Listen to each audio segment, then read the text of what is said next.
नमस्कार, capital TV की special story देख रहे हैं आप और मैं हूं आपके साथ रोहित कुमार। मुस्लिम कट्टरपंथियों की मानसिकता दिनों दिन सिकुड़ती जा रही है। जहां अन्य धर्म समय और जरूरतों के हिसाब से खुद को बदल रही है, तो वहीं मुस्लिम समुदाय दंगे, पत्थरबाजी, हुड़दंग और जिहाद जैसे चीजों में ही फंसी हुई है। जिसका एक उदाहरण अब राजस्थान से निकलकर सामने आ रहा है, जहां कट्टरपंथियों ने ऐसा तांडव मचाया जिसे देख आपका भी खून खौल उठेगा। क्या हिंदू महिलाएं और क्या पुलिस, किसी को भी इन कट्टरपंथियों ने नहीं बख्शा। किसी की आंखें फूटी, किसी का सर, किसी ने दुकानें लूटी तो किसी ने गाड़ियों को फूका। क्या है राजस्थान से जुड़ी ये पूरी खबर, बात करेंगे आज की स्पेशल स्टोरी में।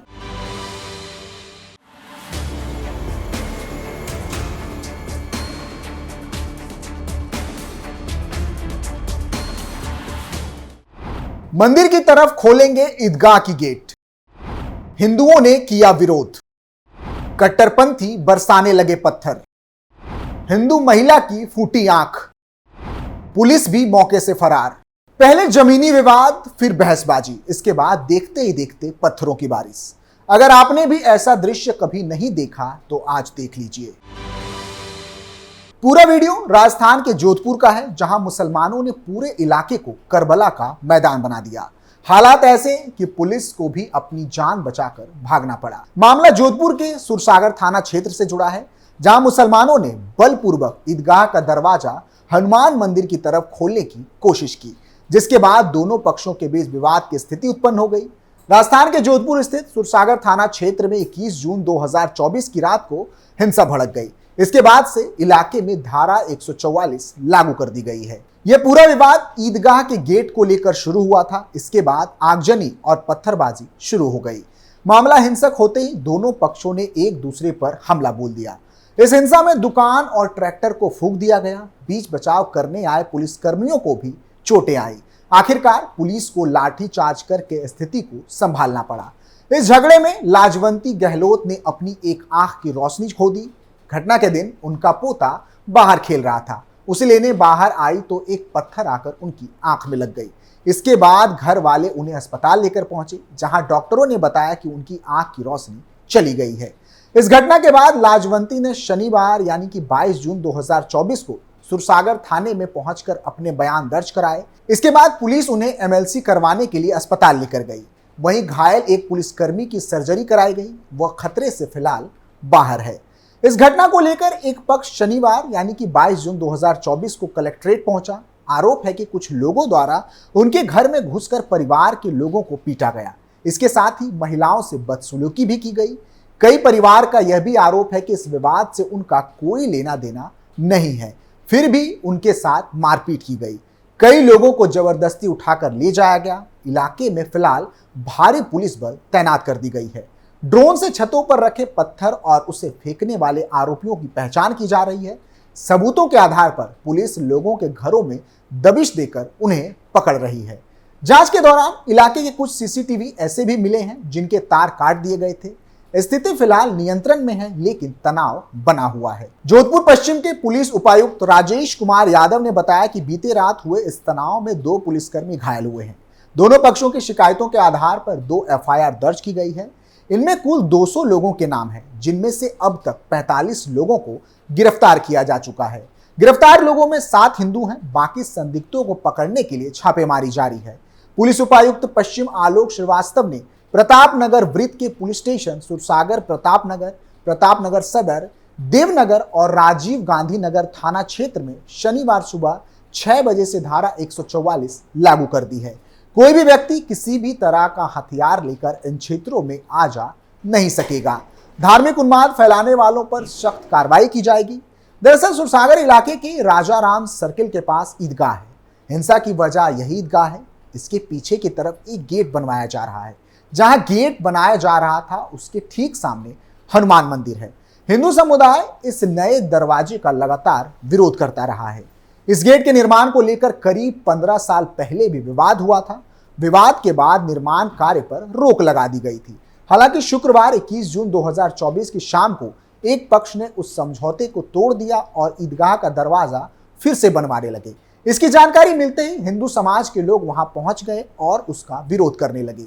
विरोध को देखते हुए गहमा गहमी बढ़ गई। इसके बाद गेट को हटाने पर सहमति भी बनी। हालांकि समुदाय के कट्टरपंथियों को यह फैसला पसंद नहीं आया। वे हर कीमत पर हनुमान मंदिर के सामने दूसरा गेट खोलना चाहते थे।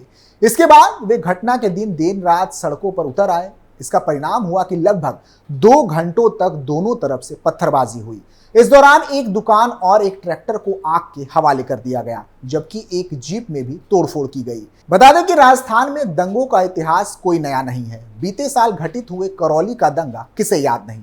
करौली में हुए दंगे ने राजस्थान जैसे शांत माने जाने वाले प्रदेश को देश भर में चर्चाओं में ला दिया था।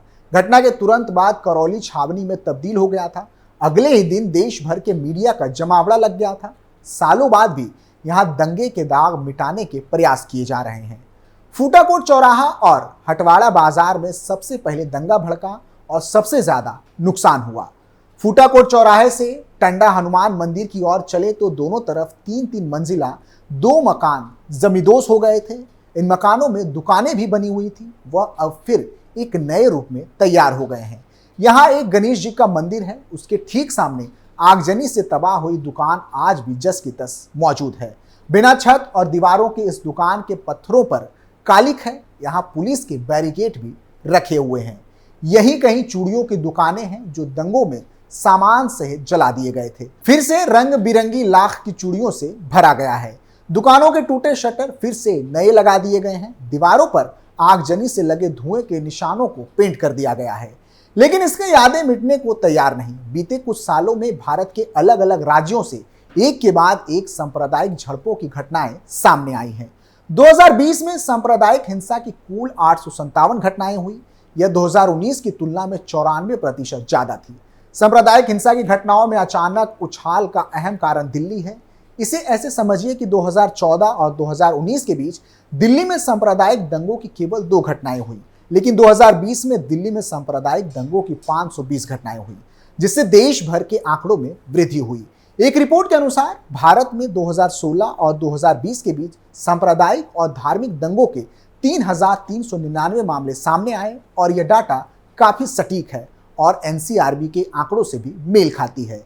एनसीआरबी की गणना के आधार पर 2014 से 2020 के बीच सांप्रदायिक दंगों की 5,417 घटनाएं दर्ज की गई हैं। वहीं राजनीतिक परिप्रेक्ष्य में देखें तो कांग्रेस और बीजेपी के शासनकाल के दौरान सांप्रदायिक दंगों की घटनाओं के दर की तुलना करने का कोई सीधा तरीका नहीं है। 2014 तक एनसीआरबी दंगों को सांप्रदायिक अन्यथा खेती जाति से संबंधित संप्रदाय से संबंधित दंगे के रूप में वर्गीकृत नहीं करता था। हालांकि गृह मंत्रालय ने 2006 और 2012 के बीच सांप्रदायिक घटनाओं की संख्या जारी की। इससे यह अंदाजा लगाया जा सकता है कि इन दोनों पार्टियों की सरकार के दौरान तुलनात्मक स्थिति कैसी है। गृह मंत्रालय की ओर से जारी आंकड़ों के मुताबिक साल 2008 कांग्रेस सरकार के लिए सांप्रदायिक दंगों के लिहाज से सबसे खराब समय था। इस साल 943 घटनाएं दर्ज की गई।